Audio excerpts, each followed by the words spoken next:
Olá, aqui é o professor Bram. Estamos aqui na nossa aula 14 do nosso curso de Fenômenos de Transporte, nossa 14ª aula. Nós estamos aqui na nossa reta final do nosso curso, né? Nas últimas aulas, já dentro do capítulo 5, nós falamos sobre duas aplicações da equação de conservação de massa, né? E, em particular, na aula passada, nós vimos, nessa segunda aplicação, que é possível realizar, né, se um certo escoamento, se um certo fluido em sistema de escoamento, ele tem um comportamento de um fluido compressível, ou se ele tem um comportamento de um fluido incompressível. Então, nessas últimas três aulas, nós veremos duas aplicações, né, dessa equação de conservação de momento linear. Hoje, em particular, a gente vai ver, né, a primeira aplicação, né, onde nós faremos um exercício, né, que eu costumo brincar, que é o exercício da Estrela da Morte de Guerra nas Estrelas. Né? Então, nós veremos, né, como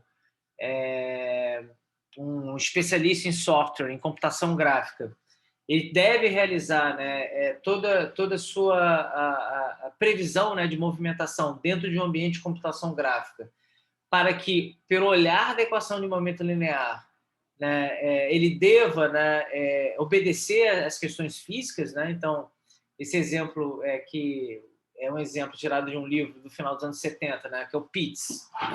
Ele usa, né, um exemplo bastante bélico, né, mas nós veremos isso, né, mas ele é totalmente aplicável, né, no nosso exemplo da Estrela da Morte de Guerra nas Estrelas. Né? Como é que um técnico, né, um programador, né, em computação gráfica, né, ele deveria pensar, né, em relação à explosão, né, da Estrela da Morte, que ela esteja mais próxima, né, de uma situação que obedeça às leis da física, e no nosso caso aqui obedeça, né, a equação de conservação de momento linear aplicado num certo sistema. Então, olhando aqui nossas notas de aula, né, então é importante, né, nós avaliarmos essa quantidade de momento linear em um sistema, né, e aí justamente a gente vai observar esse somatório das forças presentes. Então, isso será, né, uma aplicação importante que nós veremos na segunda aplicação, né, principalmente, né, da equação de conservação de momento linear, né, onde nós vamos desenvolver, né, uma equação de força associada, né, à força gerada pelo escoamento de um certo fluido no sistema. Né? Então, isso é muito importante. Né? A gente não vem discutindo muito isso. Né? Como é que é a característica, né, da parte mais externa, né, de um sistema de escoamento. Né? Então, a gente imagina, né, que uma água, né, fluindo, né, escoando numa tubulação associada a um edifício, a um prédio, uma tubulação de água industrial, predial ou industrial, ou mesmo numa situação onde a gente tem, por exemplo, uma represa, né, com comportas, onde nós realizamos, né, todo o dimensionamento, tanto das paredes da represa, quanto do sistema de comportas, para que, efetivamente, ela tenha, né, uma capacidade de resistência mecânica suficiente, né, para aguentar essa força gerada, né, pelo escoamento, né, da água, né, represada. Então, esse tipo de consideração a gente não está levando em conta até esse momento aqui. Né? Quer dizer, a gente, obviamente, né, no dimensionamento de uma represa, no dimensionamento de uma comporta de uma represa, ou mesmo, né, no dimensionamento de um sistema de encanamento predial ou industrial. Né? Quer dizer, os materiais, né, as condições onde essas tubulações elas estão embutidas, né, numa parede, elas devem ser levadas em consideração justamente, né, para resistir a essa força, né, que é gerada naturalmente, né, associada, né, à conservação de momento linear pelo movimento, né, pelo escoamento da água, né, nessa tubulação, né, ou, de novo, no exemplo, né, numa comporta, através de uma comporta numa represa. Né? Então, o ponto de partida, olhando aqui nossas notas de aula, é a lei de Newton para o movimento. Então, nós sabemos, né, que o somatório de todas as forças ela vai estar associada justamente, né, e aqui a gente está olhando numa equação que ela é vetorial. Né? ela vai estar associada, né, à variação do vetor, né, momento linear, né, que é o nosso d vetor m, né, em relação ao tempo dt. Então é d do vetor m maiúsculo, né, onde m, né, é o vetor momento linear em relação à variação do tempo. Então, onde dm e dt é a variação do momento linear com o tempo. O vetor somatório das forças, né, o vetor resultante da força de todas, da soma de todas as forças externas atuando sobre o sistema. E nesse caso, né, são as forças externas associadas, né, resultantes, né, do escoamento desse fluido. Então a gente olha, né, o nosso vetor momento linear, como nós vimos, né, como vocês viram em Física 1 ou em MECTEC, né, então o nosso vetor momento linear, que é o nosso m grande vetor, ele será igual ao produto da massa, m pequeno, vezes v grande vetor, que é o nosso vetor velocidade de escoamento. Então, vamos substituir, né, o nosso vetor momento linear, né, igual ao produto escalar m vetor velocidade, aqui na nossa equação de Newton para o movimento. Então, substituindo, nós teremos, né, que o nosso somatório das forças resultantes ele é igual à derivada do produto m vezes vetor v, isso tudo em relação à variação no tempo, dt. Então, aplicando a regra da cadeia, né, então essa derivada mv, eu tenho que realizar, né, essa derivada, né, olhando a regra da cadeia para os dois termos, né, para a massa m pequeno e para o vetor velocidade, vetor v. Então, nós teremos, né, que essa derivada que ele é igual à soma, né, do produto massa m pequeno vezes derivada da velocidade, né, d vetor v sobre dt. Né? Isso aqui, no fundo, é aceleração, mais o produto vetor velocidade vezes variação da massa em relação ao tempo, dm dt. dm pequeno. Né? Então, vamos olhar, essa é a nossa forma geral, né, da equação de força, né, associado à conservação do momento linear. E aí, a questão toda, né, é como a gente vai descrever, né, essa massa, né, em relação ao escoamento de um fluido. Então, vamos supor, né, que a gente possa, né, individualizar, né, a massa total que está escoando, né, na forma de partículas, por exemplo. Né, então, considerando um sistema constituído de N partículas, podem ser partículas sólidas, enfim, ou elementos desse fluido, né, enfim, que eu geometricamente eu possa defini-los. Né? Então, eu vou dizer que eu tenho um sistema constituído de N partículas. E aí esse número n, né, ele começa de 1 e vai até n. Né? Então, eu vou ter um somatório resultante, né, de todas as forças associadas a esse sistema de n partículas, né, partindo, né, da primeira partícula com igual a 1 até a enésima partícula com um valor n grande. Né, isso será igual, né, ao somatório, né, variando de 1 até n grande, da variação no tempo, nosso d de dt, do produto mi vi, né? E considerando cada uma, né, das partículas, das n partículas, de 1 até a enésima partícula.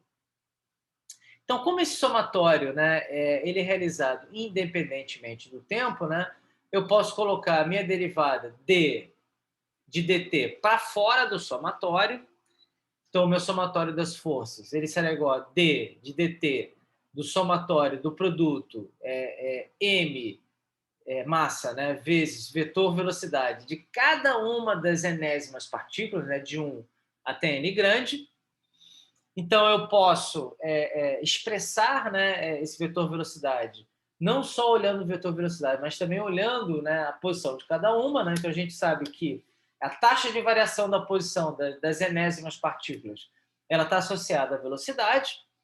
Então, eu posso expressar, olhando aqui nossas notas de aula, eu posso expressar, né, a velocidade das n partículas em termos das coordenadas espaciais, né? A gente vai chamar essa posição, né, em coordenadas espaciais de vetor S, né, associado a um vetor posição S minúsculo.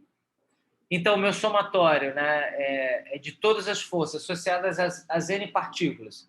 Ela será igual a D de dt associada, né, ao somatório do produto da massa vezes dSi, né, a posição daquela iésima partícula, né, em relação à variação do tempo. Né? Então, eu substituí o meu vetor velocidade, né, associado àquela partícula pela derivada, né, da posição daquela partícula, né, iésima partícula, em relação ao tempo. Então, o meu dSi dt.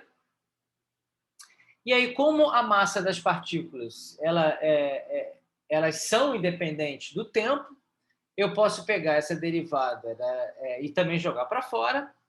Então, o meu somatório de todas as forças, né, do meu sistema de N partículas, ele será igual a D2 de dt2, né, a derivada segunda, né, em relação ao tempo, do somatório, né, do produto da massa de cada uma das partículas, das iésimas partículas, em relação ao vetor velocidade, ao vetor posição, né, da partícula, né, da iésima partícula, SI. Então, onde SI é a posição espacial de cada uma das N partículas. E aí uma questão que é importante, né, quer dizer, se nós voltarmos, né, à nossa situação, né, de uma situação de computação gráfica, a gente está ali, né, no ambiente digital simulando, né, uma situação, por exemplo, da explosão, né, da Estrela da Morte. Né? Você, né, computacionalmente, né, vocês diriam, é prático ou não é prático num sistema onde eu tenho, né, uma explosão da Estrela da Morte, realizar, né, esse somatório das forças, olhando essa equação de conservação de momento linear para cada uma das partículas resultantes dessa explosão? Vocês acham que isso é prático ou não é prático? Bom, já dá para perceber que isso não é prático. Então, na realidade, o que se considerará, né, nesse tipo de abordagem é não computar cada uma dessas N partículas, mas sim computar o que acontece, né, com o centro de massa do meu sistema como um todo. Então, a gente vai substituir esse formalismo, né, onde a gente está olhando cada uma das N partículas, né, cada uma das iésimas partículas, e a gente vai olhar, né, o meu sistema como um todo, considerando, né, na realidade, a posição, né, do centro de gravidade desse sistema de N partículas. Então, na realidade, olhando aqui nossas notas de aula, né, considerando que o somatório dos produtos das massas pelos deslocamentos individuais, que é o que a gente estava falando, né, de cada uma das N partículas, que é o meu somatório do produto MISI, ele é igual ao produto da massa total do meu sistema, né, pelo deslocamento do centro de massa desse sistema. Então, eu estou substituindo essa visão, né, que é individual, né, onde eu olho individualmente cada uma das partículas. Eu estou substituindo isso pelo olhar pelo centro de massa, né? Então, meu somatório das forças será igual a D2, dt2, né, minha derivada segunda em relação ao tempo, do produto da massa total vezes o deslocamento, né, o meu vetor deslocamento, meu vetor posição do centro de massa do sistema, né? Então, que é o meu vetor S grande subscrito C, né, onde C é centro de massa, né? Onde, né, o meu S grande, né, meu S maiúsculo, índice C, é o vetor de deslocamento do centro de massa do meu sistema. Então, eu posso, né, considerando a minha massa fixa, dar um passinho para trás, né? Eu posso olhar, né, em relação ao meu vetor velocidade de deslocamento do centro de massa, né? Então, essa minha equação, né, que tem a derivada segunda, ela volta a ter a derivada primeira. Então, o meu somatório, né, de forças ele será igual a D de dt do produto da massa total do meu sistema vezes o vetor deslocamento do centro de massa V, índice C, vetor. Então, vamos ver um exercício, né? Que ele é um exercício, digamos assim, bélico, né? Mas vamos usar, né, essa mesma ideia, né? Imaginando, né, a nossa Estrela da Morte de Guerra nas Estrelas. Então, essa equação aqui, assim, vamos olhar aqui o enunciado, né? Ele demonstra, né, que o centro de massa das partículas oriundas da explosão de uma granada de mão, então vamos imaginar que a minha granada de mão seja a minha Estrela da Morte, né, de Guerra nas Estrelas. Não se move, né? Ou melhor, ela se move, né, na mesma trajetória, se essa granada ela não tivesse sido detonada. Então, isso é interessante, né? Quer dizer, o centro de massa, né, de uma granada, ela é independente, né, se ela explode ou se ela não explode. Ou seja, ela tem uma certa trajetória. Quer dizer, se eu pego a granada e jogo essa granada de mão, né, sob o efeito da gravidade, ela percorre uma certa trajetória. Né? Essa trajetória, né, do centro de massa, né, da granada, não detonada, né, ainda na sua forma original, e do centro de massa da granada, né, que é detonada durante a trajetória, e essa granada ela é fragmentada em partículas, né? Essa trajetória do centro de massa ela é a mesma. Então, se a gente pega o exemplo, né, da Estrela da Morte, né, qual é a primeira consideração que a gente faz? Né? Quer dizer, como é que é a movimentação, né, da Estrela da Morte em relação ao planeta, né, onde eventualmente essa Estrela da Morte ela está, entre aspas, próxima, né? Quer dizer, a Estrela da Morte ela está numa condição de uma órbita orbital estacionária, então ela está ali, né, acompanhando, né, e girando junto com o planeta. Então, numa situação, né, de detonação, né, de explosão da Estrela da Morte, né, e você tem a fragmentação, né, de todas as partículas da Estrela da Morte, o centro de massa, né, após a explosão da Estrela da Morte, ela também acompanha a movimentação da órbita, né, porque o centro de massa ainda continua na mesma posição original, né, que é a posição da Estrela da Morte antes da explosão. Então, isso é interessante, né, enfatizar, né, isso existe, novamente, né, todos os filmes de aventura e de ficção científica, eles usam, né, esses elementos de relação, né, entre objetos e forças, né, um outro filme que é muito interessante vocês verem, né, que é um filme que já tem já uma certa idade, 6 ou 7 anos já que foi lançado, que é o Gravidade, né, que conta a história, né, de uma astronauta, né, que sofre um acidente, né, numa estação orbital em torno da Terra e conta toda a aventura e a dificuldade dela retornar, né, aqui para a Terra com segurança, né? Então existe esse foi um filme, né, que ele foi muito pensado, né, obedecendo, né, as leis da física, embora existam alguns erros, né?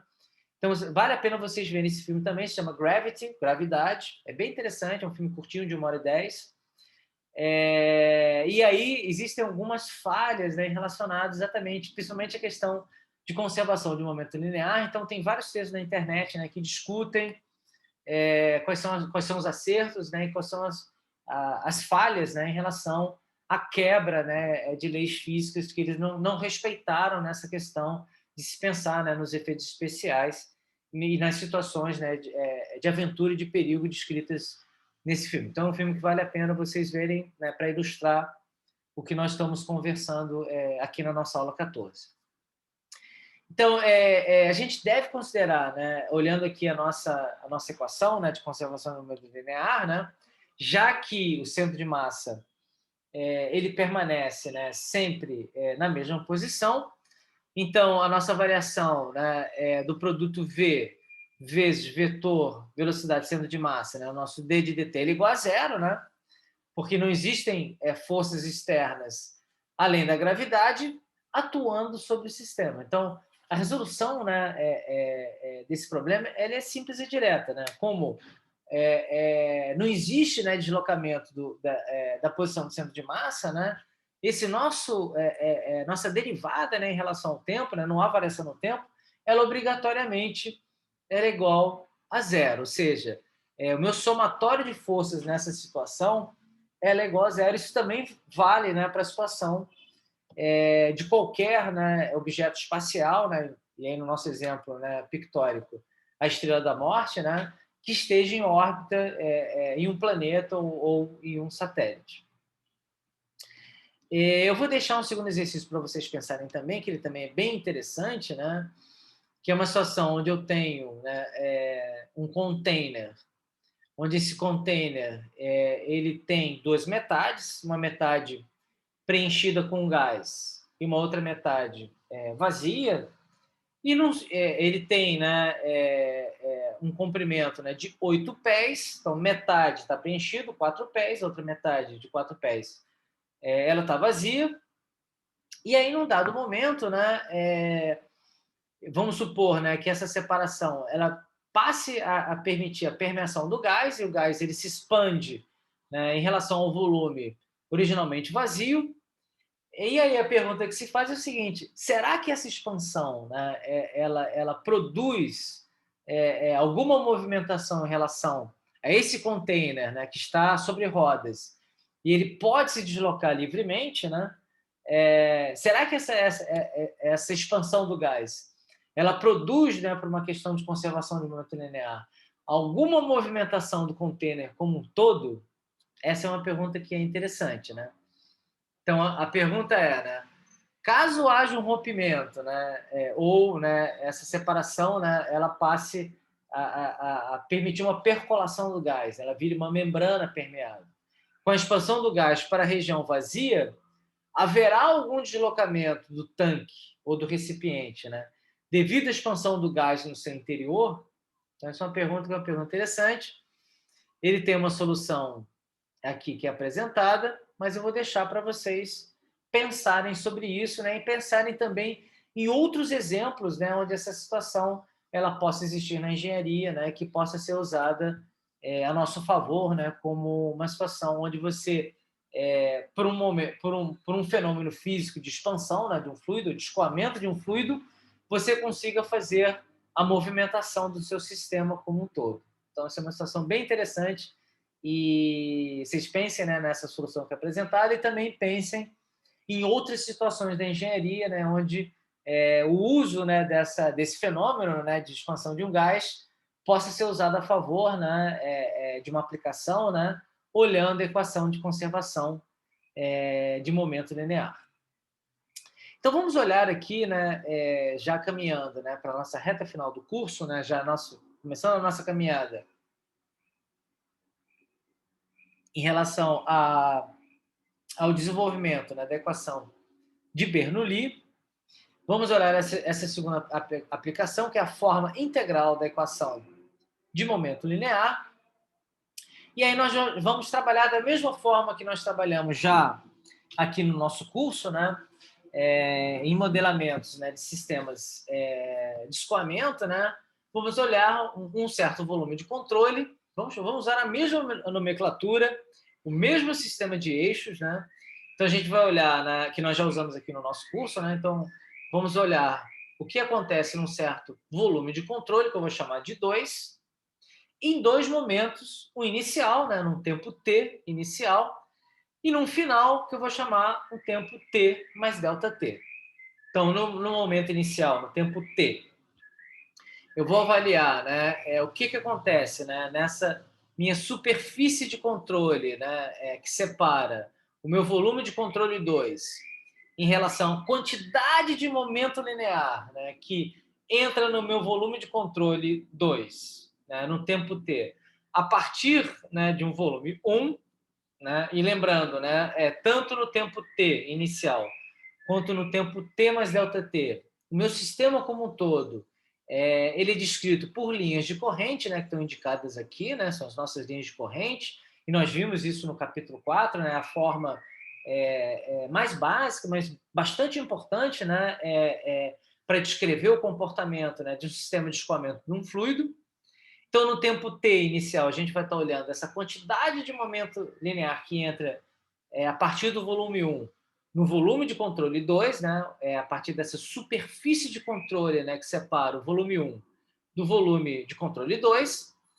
E no tempo final, no tempo t mais ΔT, nós vamos olhar essa quantidade de momento linear que sai do volume de controle 2 a partir dessa superfície de controle, né, que separa o volume de controle 2 e que vai, né, para um volume 3, né, que recebe, né, essa quantidade de momento linear, né, no tempo t mais ΔT. Então, de novo, a gente vai fazer aquele raciocínio, né, de tudo que entra é igual a tudo que sai, exceto se eu tenho destruição ou geração, né, dessa grandeza, né? Então a gente vai estar olhando o momento inicial t e comparando com o momento final t mais ΔT, e vendo essa equivalência, né? Tudo que entrou é igual a tudo que sai, né? Então, olhando aqui nossas notas de aula. Então, e de novo, né? Pelo menos, né, a gente está ancorando o nosso sistema, né, no momento t inicial, no momento t mais ΔT final, o nosso sistema de eixos, né, x, y, z. É sempre importante a gente estar minimamente referenciado em relação a um certo sistema de eixos, né? Então, estamos fazendo aqui em relação aos eixos x, y, z. Então, nesse sistema, né, está presente um campo de velocidades, né, descrito por um vetor. Né? Esse vetor ele depende, né, de coordenadas espaciais x, y, z, e também uma coordenada tempo, né? Então, é um sistema com 4 dimensões. E esse campo de velocidade, descrito por esse vetor velocidade, né, em 4 dimensões, ele dá origem ao transporte de uma certa quantidade de movimento ou, né, de uma quantidade de momento linear. Então, a variação do momento linear durante intervalo de tempo ΔT, ela é dada, então a gente vai ver o que acontece, né, em relação ao antes e depois. Então, essa variação, né, do momento linear, nosso delta vetor m, né, vetor m grande, né, que é o nosso vetor momento linear, ele vai ser igual, né, a soma, né, do produto m vetor v do volume 1 no tempo, desculpa, no volume 2 no tempo t mais ΔT, mais o produto m vezes vetor v no volume 3 no tempo t mais ΔT. Então a gente está aqui avaliando a situação final, né? Então aqui m é o produto mv no volume de controle 2, então corrijo aqui, é 2 no tempo t mais ΔT. O produto m vezes vetor v do volume 3, né, no tempo t mais ΔT, menos a situação original, né, no tempo t, da soma, né, do produto mv, m vetor v no volume 1 no tempo t, mais o produto mv, né, do volume de controle 2 no tempo t. Então, o que a gente está fazendo, né, a diferença, né, entre o depois, no tempo t mais ΔT, e no antes, no volume, no tempo t. Então, vamos reagrupar, né, e dividindo todo mundo por ΔT. Então, vamos botar tudo que é 2 junto, né, volume de controle 2 junto, e o que é volume 1 e volume 3 em separado, né? E também vamos fazer esse limite, né, de ΔT tendendo a zero, né? Então, o limite, né, de delta m, vetor m, sobre ΔT, quando ΔT tende a zero, isso será igual ao limite, né, quando ΔT tende a zero, do produto m vetor v no volume de controle 2 no tempo t mais ΔT, menos o produto m vetor v no volume de controle 2 no tempo t, mais o limite, né, quando ΔT tende a zero, do produto m vezes vetor v do volume 3 no tempo t mais ΔT, menos o produto m vezes vetor v no volume 1 no tempo t, tudo isso dividido por ΔT. Então, o primeiro termo da equação, né, que é esse aqui, né, que só envolve, né, o volume de controle 2, né, olhando antes, no tempo t, e depois, no tempo t mais ΔT, ele pode ser descrito, né, então o nosso d de dt do produto m vetor v em relação ao volume de controle, ele será igual a d de dt da integral através do volume de controle, né, do produto ρ, que multiplica vetor velocidade vezes a variação do volume D de V. Então, lembrando, né, que a gente está usando aqui como notação, sempre esse V com bossa, né, V maiúsculo com bossa, ele representa o volume justamente para diferenciar, né, o V mais duro, digamos assim, né, V maiúsculo, né, que representa o nosso vetor velocidade. Então, o segundo termo Então, esse aqui é o nosso termo, né, o nosso primeiro termo associado ao volume de controle 2. Vamos olhar, né, esse segundo termo da equação, né, que está associado ao volume 3 no tempo t mais ΔT e no volume 1 no tempo t. Então, o segundo termo da equação, né, é avaliado de forma equivalente tanto para 1 no tempo t quanto para 2. Então, a gente vai olhar o que acontece, né, nessa interface, né, entre 1 e 2, né, no tempo t, e o que acontece, né, nessa superfície de controle no tempo t mais ΔT entre o volume de controle 2 e o volume 3. Então, olhando geometricamente, né, como se fosse aqui o volume 1 e aqui o volume de controle 2, né, nessa interface nós temos que o vetor dA ele aponta para fora do volume de controle 2, né, o nosso vetor de A, né, elemento de área, e o vetor velocidade associada a esse elemento de área, né, que é o vetor V, ele aponta, né, no sentido, né, do escoamento, né, para dentro do volume 2. Então, nós teremos aqui uma relação angular, né, onde o ângulo entre o vetor V e o vetor dA ele é maior que 90 graus. Então, isso vai gerar, né, um sinal negativo que está faltando aqui. Né? Então, o produto M vezes vetor V para o volume 1 no tempo t ele será igual a menos a integral na superfície de controle associada, né, interface do volume 1 e o volume de controle 2 do produto ρ vezes vetor V vezes ΔL cosseno alfa dA, né, no tempo t.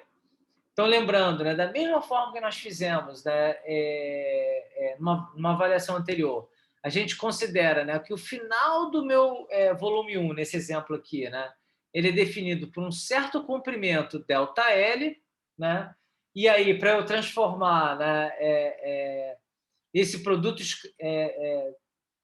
escalar vetorial num produto escalar puro, né, eu tenho que colocar esse ângulo, o cosseno do ângulo alfa. Então, por isso que aparece esse cosseno alfa aqui. E se nós olharmos, né, na situação no tempo t mais ΔT, o produto M vezes vetor V do volume 3 no tempo t mais ΔT será igual a integral, né, na superfície de controle associado ao volume 3 do produto ρ, vetor V, ΔL, cosseno alfa, dA, vetor dA, né, associado ao tempo t mais ΔT. Nesse caso é positivo, né, porque no caso, né, quando a gente olha, né, no meu tempo t mais ΔT, né, o vetor V ele aponta nesse sentido, né, o vetor dA ele também aponta nesse sentido, né, para fora, né, do meu volume de controle 2. Então, esse ângulo, né, entre o vetor velocidade e o vetor dA no tempo t mais ΔT ele será menor do que 90 graus. Então, o cosseno alfa ele é um cosseno positivo. Então, aqui ele tem sinal positivo e aqui está faltando um sinal negativo, né, que vai compor lá na nossa equação que a gente vai ver. Então, substituindo, né, os termos da equação geral, né, temos que o nosso somatório de forças ele será igual a D de dt. Então, estou juntando todo mundo, né? A parcela associada ao volume de controle 2 e a parcela associada ao volume 1 e o volume 3. Então, nosso D de dt em relação ao volume de controle ele será igual à integral, né, do produto ρ, vetor V, dV, né, lembrando que o nosso V com bossa é volume, mais o limite, né, quando ΔT tende a zero, da integral na superfície de controle 3 do produto ρ, V, ΔL sobre ΔT, cosseno alfa, dA, no tempo t mais ΔT, mais a integral na superfície de controle 1 do produto ρ, V, ΔL sobre ΔT, cosseno alfa, dA, associado ao tempo dt. E, de novo, né, a gente vai chamar, né, ΔL, né, que é um comprimento, né, da dimensão, né, do meu volume 1, do meu volume 3, sobre ΔT, né? Isso tem dimensão de velocidade, então a gente vai chamar ΔL sobre ΔT como velocidade, e aí vamos aproveitar e vamos dizer, né, que velocidade, meu V, vezes o cosseno alfa, ele vai ser igual a um VM, então já vou fazer essas substituições todas, né? Então, VM é igual a V cosseno alfa. Então, nós temos, né, que o meu somatório de forças, meu vetor somatório de forças, ele é igual a D de dt da integral, né, a partir associado ao volume de controle do produto ρ, vetor V, dV, né, variação de volume, mais a integral em todas as superfícies de controle, né, do produto V, que multiplica o produto V, vetor velocidade, vezes dA. Então, essa é a nossa forma integral da equação de momento linear. Então, vamos fazer o enunciado de um exercício. Eu vou deixar esse exercício para vocês pensarem até a semana que vem. É um exercício importante, né, que a gente vai dimensionar, né, a força gerada, né, pelo escoamento de um fluido e como, né, o meu em volta, né, do meu sistema, né, onde está ocorrendo esse escoamento, ele também tem que ter uma força de reação associada a essa força associada ao escoamento.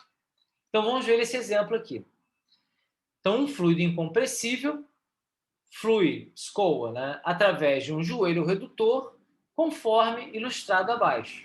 Então, a gente tem um joelho redutor, ou seja, a área de entrada é diferente da área de saída, então ele é um sistema bastante simples, né? Ele tem apenas uma entrada e uma saída. São conhecidos, né, como características, né, a densidade, né, do fluido na entrada ρ1, a área dessa entrada A1 e a pressão na entrada P1. Também se conhece, né, essa velocidade, né, de entrada V1. Um detalhe que é muito importante, né, que vai ser explicitado quando nós fizermos a resolução desse exercício, no início da nossa aula 15, né, essa entrada aqui tem um certo ângulo relacionado a um eixo XY, diferentemente da saída, né, onde essa saída aqui ela está totalmente paralela ao eixo Y, né? Então ele não tem projeção no eixo X. Então, em relação à nossa saída, né, nós também conhecemos, né, a densidade do fluido na saída, que eu vou chamar de ρ2. Nós conhecemos também a área dessa saída, né, que eu vou chamar de A2. Conhecemos a pressão na saída, chamada de P2. E também conhecemos essa velocidade de escoamento, né, na saída, que eu vou chamar de V2. Então, a gente tem esses dados no enunciado do nosso exercício, do nosso problema. Então, vamos supor, né, um escoamento unidimensional. O que o problema pede? Ele pede determinar a força que deve ser exercida, né, pelo joelho sobre o fluido, né, para que eu tenha, né, uma situação de conservação de momento linear, né, no meu sistema, né?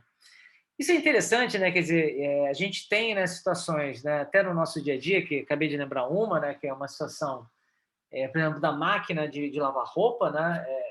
A gente tem movimentações internas, né, de eixos de motores, de engrenagens de motores, né, do fluido que está dentro da nossa máquina de lavar, né, que é a água, né, e também a roupa, né, que está sendo lavada dentro, né?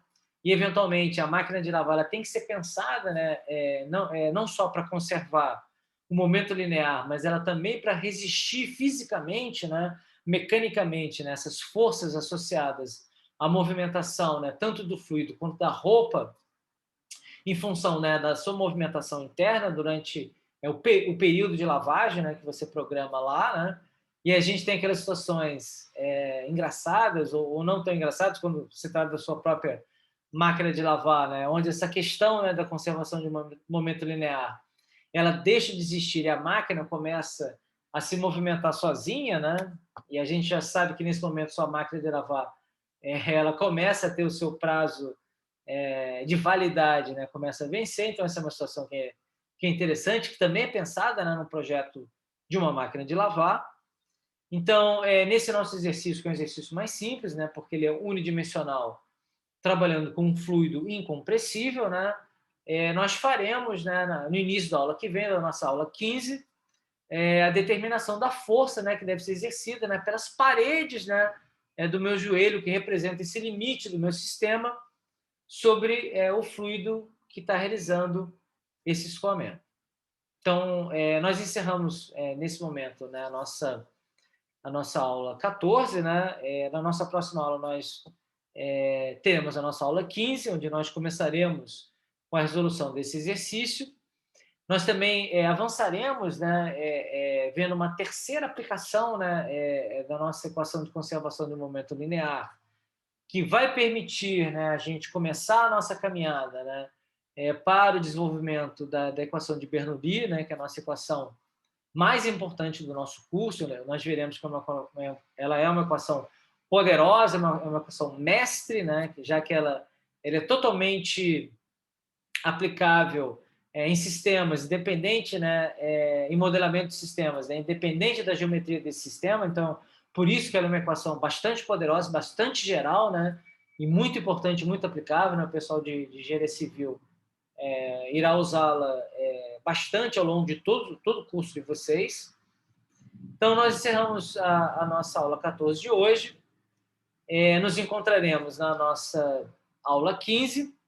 Desejo para vocês, né, um excelente resto de dia e nos encontraremos em breve na nossa aula 15. Então, até lá.